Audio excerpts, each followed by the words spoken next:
Hello दोस्तों, मैं आज आपके सामने भारतीय भूगोल के एक महत्वपूर्ण टॉपिक के साथ उपस्थित हुआ हूं।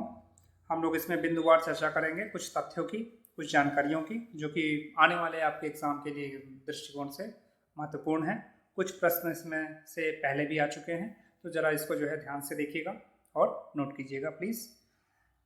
आइए देखते हैं दोस्तों।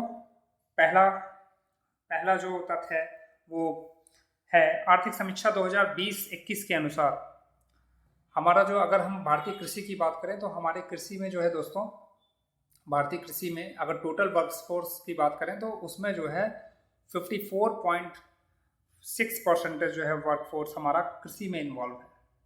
कहने का मतलब है कि 50% से भी अधिक लोग खेती किसानी पर निर्भर हैं। तो आप समझ सकते हैं कि खेती कृषि भारत के लिए कितना इम्पोर्टेंट है। लास्ट आप लोग ने देखा होगा जब कोरोना टाइम था 2 साल में, तो उसमें जो खेती ही थी, जो एग्रीकल्चर सेक्टर था, वही हमारी बैकबोन थी। उसमें सबसे ज़्यादा ग्रोथ और सस्टेनेबिलिटी देखने को मिली थी। तो ये बहुत ही इम्पोर्टेंट है, टॉपिक है, इसको गहराई से समझने की ज़रूरत है। तो हम अभी तो फिलहाल हम कुछ फैक्चुअल बातें ही करेंगे इसमें, जो कि कॉम्पिटिटिव एग्ज़ाम के लिए ही उपयोगी हैं। तो इसमें हम देखते हैं दोस्तों अगला पॉइंट। देखिए दोस्तों, देश के जीवीए में जो हिस्सेदारी है कृषि की, वो लगभग 20.2% है।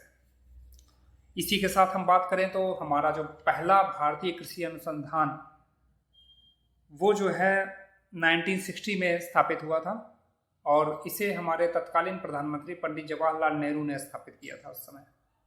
दोस्तों, अगर हम बात करें स्वतंत्रता के बाद की, तो जो उस समय हमारे देश के सामने जब स्वतंत्रता मिली थी, उसके सामने बहुत सारी चुनौतियां थी, पर उन चुनौतियों को पार करते हुए हमारे उस समय के तत्कालीन लीडरों ने बहुत ही बखूबी उसको संभाला और हमारे देश को आज इस मुकाम तक ले आने में सफल रहे। तो उसमें कृषि का बहुत ही महत्वपूर्ण योगदान था, मैं ये समझाने की कोशिश कर रहा हूँ। यहाँ पे पहले विश्वविद्यालय की अगर हम बात करें, कृषि विश्वविद्यालय की, तो 1960 में पंडित जवाहरलाल नेहरू के द्वारा उत्तराखंड में पंतनगर में स्थापित किया गया था, जिसका नाम आगे चल के गोविंद बल्लभ पंत कृषि एंड प्रौद्योगिकी विश्वविद्यालय रखा गया। चलिए दोस्तों आगे।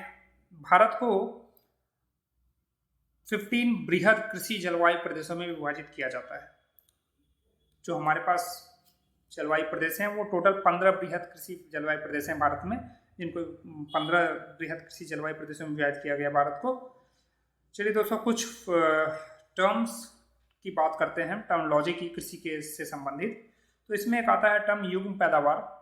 युग्म पैदावार से हमारा देखिए तात्पर्य होता है कि 2 या 2 से अधिक फसलों को एक ही फसल वर्ष में उगाने की प्रक्रिया को युग्म पैदावार कहते हैं। इसी के साथ अगला जो हमारा टर्मोलॉजी है वो है अंतर फसली खेती। अब अंतर फसली खेती क्या होती है? ये भी युग्म पैदावार की तरह ही है, बट थोड़ा सा इसमें डिफरेंस है। अंतर फसली खेती में 2 या 2 से अधिक फसल वो एक ही साथ एक ही भूमि पे उगाए जाते हैं या बोए जाते हैं। तो इस प्रक्रिया को हम कहते हैं अंतर फसली खेती। ठीक है दोस्तों, चलिए आगे चलते हैं। मिश्रित खेती, देखिए ये इम्पॉर्टेंट है, इससे काफ़ी क्वेश्चंस आए हुए हैं। मिश्रित खेती का आशय है कि 2 या 2 से अधिक फसलों को या बहु उत्पाद वाली फसलों को की खेती एक साथ करना, साथ के साथ पशुपालन भी करना, उसमें पशुपालन भी सम्मिलित है, तो इसे कहते हैं मिश्रित खेती। पशुपालन को इंक्लूड करने का इसमें जो पर्पस है वो बेसिकली किसानों की आयु की वृद्धि है। अगला पॉइंट हम देखते हैं दोस्तों, कुछ फैक्चुअल पॉइंट्स हैं, उसकी तरफ देखते हैं। देखिए एक टर्म है कॉन्ट्रैक्ट फार्मिंग।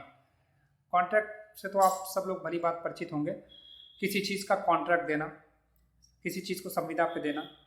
तो कॉन्ट्रैक्ट फार्मिंग में अगर हम बात करें तो सबसे जो अग्रणी राज्य है हमारा जहाँ पे कॉन्ट्रैक्ट फार्मिंग होती है वो है पंजाब। पंजाब में बहुतायत कॉन्ट्रैक्ट फार्मिंग का प्रचलन है। अगला फैक्ट है दोस्तों, सर्वाधिक अंशदान खाद्यान्न उत्पादन वाले अगर राज्य की बात हम करें, यानी कि किस राज्य का सबसे ज़्यादा जो है योगदान है भारत के सकल उत्पादन में, तो वो है यूपी। यूपी, उत्तर प्रदेश, उससे संबंधित जो प्रतियोगी परीक्षाएं हैं उसके हिसाब से महत्वपूर्ण है। आइए बात करते हैं चावल उत्पादन की। तो चावल उत्पादन में दोस्तों भारत का जो स्थान है वो सेकंड है। फर्स्ट पे चीन है और दूसरे पे हमारा प्यारा भारत। भारत में सकल क्षेत्र का जो है चावल का उत्पादन, टोटल सकल क्षेत्र जो है उसका उत्पादन जो है चावल का 35.55% चावल उगाया जाता है। कहने का मतलब है कि 35.55% चावल का उत्पादन होता है सकल क्षेत्र का। तो ये कुछ और तथ्य हम देख लेते हैं दोस्तों। देखिए, अगर हम बात करें कि सर्वाधिक उर्वरक नाइट्रोजन, पोटास, पोटेशियम उपयोग करने वाले राज्य कौन कौन से हैं, तो उसमें सबसे ज़्यादा जो है उर्वरक उपभोग करने वाले राज्य है उत्तर प्रदेश। अब यहाँ हम क्रम देखते हैं कुछ 4 प्रदेशों का। तो पहले नंबर पे यूपी है, दूसरे पे महाराष्ट्र है, तीसरे पे एमपी है और चौथे पे आंध्र प्रदेश। यहाँ मैंने थोड़ा शॉर्ट फॉर्म में लिखा है UP, MH Maharashtra, MP Madhya Pradesh, AP Andhra Pradesh. अगर इसी क्वेश्चन को हम केजी पर हेक्टेयर में अगर बात करें तो ये जो है इस क्वेश्चन का प्रारूप थोड़ा चेंज कर दें अगर, तो इसका आंसर पूरी तरह से बदल जाएगा। कहने का मतलब है कि प्रति हेक्टेयर में कितने केजी उर्वरक यूज करने वाला, सबसे ज़्यादा केजी उर्वरक यूज करने वाला राज्य कौन सा है, तो वो बन जाएगा फिर पंजाब। पंजाब के बाद हरियाणा, हरियाणा के बाद जो है आंध्र प्रदेश, बिहार और फिर तेलंगाना। ये आपकी इसके क्रम है। तो इन क्रमों को याद रखिएगा दोस्तों। इसमें परीक्षा में जो है ये क्वेश्चन पूछे जा सकते हैं, सर्वाधिक के रूप में भी पूछे जा सकते हैं या फिर सेकेंड या निम्नतम के आधार पे भी पूछे जा सकते हैं। फर्टिगेशन एक टर्म है दोस्तों, इसका मतलब क्या होता है आइए देख लेते हैं। फर्टिगेशन का मतलब होता है कि जल में जो है उर्वरकों को घोलकर उसको सिंचाई के रूप में सिंचित करना खेतों को, ये प्रक्रिया फर्टिगेशन कहलाती है। तो ये एक सामान्य प्रक्रिया है, हम लोग इसको भारतीय कृषि में इसका उपयोग किया जाता है।